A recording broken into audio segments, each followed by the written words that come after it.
Terima kasih pemirsa, Anda kembali menyaksikan Kominfo Newsroom. Pemirsa, Indonesia mengawali kualifikasi Piala Dunia 2026 dengan hasil yang cukup baik dengan menahan imbang dua raksasa Asia yang sudah langganan lolos ke Piala Dunia. Lalu pemirsa, dengan hasil ini seperti apa nantinya peluang timnas Indonesia untuk lolos ke Piala Dunia 2026?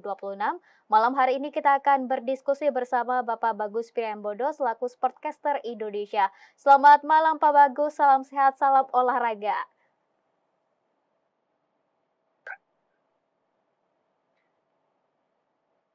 Ya Pak Bagus, malam hari ini kita membahas terkait peluang Indonesia untuk lolos Piala Dunia 2026. Nah, dengan hasil yang sudah diraih di dua pertandingan kemarin, menurut Bapak gimana peluang Indonesia untuk lolos ke Piala Dunia 2026, Bapak?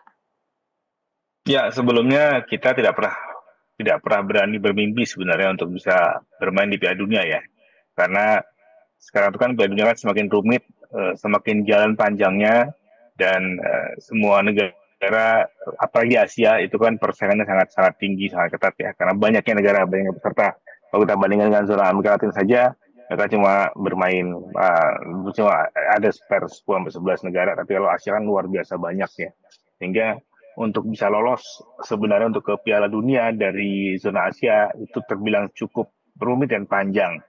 Namun apa yang ditunjukkan oleh timnas Indonesia di kualifikasi kali ini ada yang berbeda ya.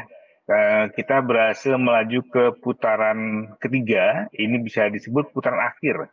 Putaran akhir untuk merebut tiket ke Piala Dunia. Karena kita tahu bahwa juara grup 1-2 ya itu akan langsung melaju ke putaran final Piala Dunia.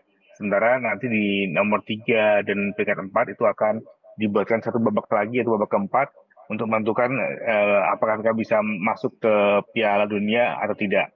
Kita juga diuntungkan bahwa peserta di Piala Dunia 2026 itu akan lebih banyak daripada sebelumnya sehingga membuat jumlah negara Asia yang tampil juga lebih banyak. Artinya walaupun persaingan di Asia tetap ketat, tapi secara matematika eh, ada kemungkinan kita bisa mencoba untuk menembus Piala Dunia. Artinya kita boleh bermimpi lebih baik lah. Kalau sebelumnya untuk bermimpi main di Piala Dunia aja kita masih mikir-mikir kan gitu ya. Tapi kali ini dengan apa yang sudah ditunjukkan oleh timnas kita dalam dua laga pertama di putaran ketiga ini, saya pikir bermimpi untuk bisa berada di Amerika pada tahun 2026 itu diperbolehkan. Kira-kira seperti itu Mbak Agri ya. Ya, masih ada peluang begitu ya Pak, masih ada kemungkinan besar untuk timnas Indonesia ini bisa lolos ke Piala Dunia 2026. Nah, kemudian Pak Bagus, dengan materi pemain Indonesia yang sekarang ini, lini mana yang harus ditingkatkan dan nantinya menjadi PR untuk Sintayong ke depan ya Pak Bagus? Ya, kalau kita melihat pertandingan yang terjadi semalam, semua lini kita masih perlu perbaikan ya. Artinya begini, oke, kita punya banyak back yang baik, kita juga punya banyak gelandang yang juga berbakat, tapi kita melihat bahwa sesungguhnya ketika kita melawan Arab Saudi dan Australia terutama, yang mana dua negara ini sudah sering bermain di Piala Dunia, ada kedalaman yang mesti diperhatikan ya. Artinya kualitas pemain yang dimainkan di menit pertama dan pemain yang harus siap berangkat dari bangku cadangan itu harus sama sehingga eh, seyogyanya mereka yang bermain sebagai pemain cadangan atau tampil belakangan itu tidak membuat kualitas permainan menurun, tapi harus sesuai dengan apa yang diinginkan oleh pelatih ya. Nah, ini yang membuat saya pikir walaupun saat ini secara fakta kita memiliki banyak pemain di bagian belakang, baik pemain yang berada atau bermain di liga lokal maupun yang bermain di Eropa, itu cukup banyak, tapi ternyata opsi-opsi yang ada tidak menjamin ya, tidak cukup. Artinya begini, eh, seidealnya satu posisi kita punya 2 sampai 3 pelapis, 2 pelapis lah minimal ya, selain pemain inti masing-masing posisi itu ada 2 pelapis yang setara, tidak jauh berbeda kualitasnya. Itu yang saya pikir kita masih harus mencari dan para pemain yang ada pun harus meningkatkan kualitas mereka begitu ya. Artinya mereka yang di lini belakang, para back-back kita, baik yang di first 11 sama yang di cadangan tuh harus sama. Nah, itu yang kemarin kita lihat ada beberapa hal yang mungkin susah untuk dilakukan gitu ya. Artinya kita contoh misalkan kenapa Tom Hai berada di bangku cadangan terlebih dahulu. Mungkin saya sih melihatnya karena Australia itu sangat rapi dan berorganisasi, pressure juga sangat bagus, pasti akan rumit bagi Tom Hai untuk bermain dari awal karena dia memang belum berada di fitness match yang sesuai ya. Karena kita tahu dia masih masih mencari klub untuk bermain. Itu artinya dia belum mencapai fitness match yang sesungguhnya. Dan kalau dia bermain dari awal pasti akan menjadi masalah. Nah, kemudian pertanyaannya, kalau dia bermain dari awal, siapakah akan jadi pengganti? Apakah cukup pelapis yang ada saat ini? Itu yang menjadi terus pertanyaannya begitu.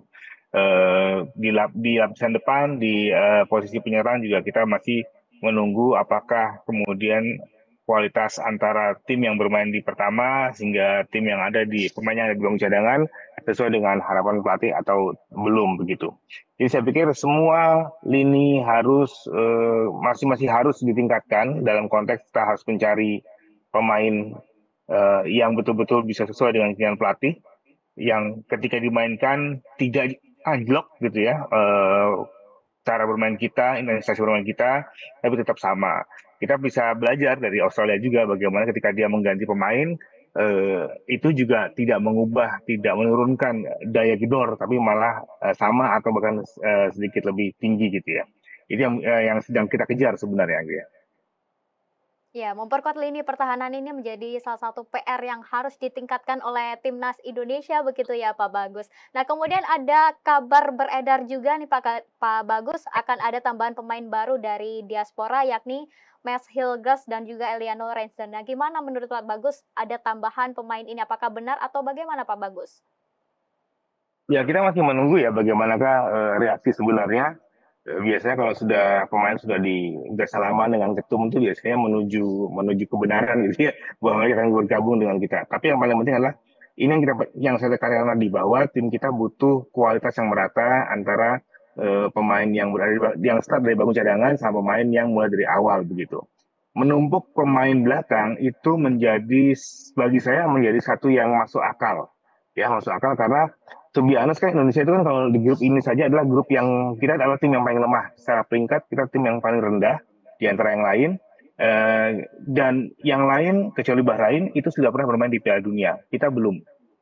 Ya kalau misalkan masyarakat mau mengungkit tahun 38 ya terserah saja, tapi tahun 38 kan sebenarnya yang main kan bukan Indonesia, mesti dari Inggris gitu ya. Tapi kita mengapresiasi perjuangan para pemain kita waktu itu sebagai bagian dari perjuangan nama Indonesia. Tapi sejak itu kan kita nggak pernah bermain di Piala Dunia sama sekali.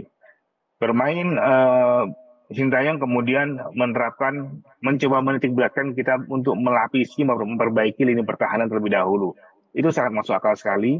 Kalau kita perhatikan juga sebenarnya para juara dunia itu sebagian juga menjadi juara karena mereka memiliki pertahanan yang bagus gitu ya. Kalau Anda baca selain Brazil, ya mungkin Brazil karena sangat ini ya, sangat elok gaya bermainnya sehingga lupa bahwa mereka juga punya back yang bagus gitu kan. Sementara kita tahu ada Jerman, ada juga Italia yang pernah menjadi juara dunia itu adalah tim yang memiliki atau dikenal memiliki gaya bermain atau gaya pertahanan yang solid sehingga mereka bisa menjadi tim yang atau meraih juara dunia. Artinya kalau kita sekarang tim ini memilih untuk mempertebal tembok pertahanannya itu tidak salah gitu, tidak salah. Mengingat kita tertinggal cukup jauh secara historik dan juga secara kualitas dari tim-tim besar yang lain.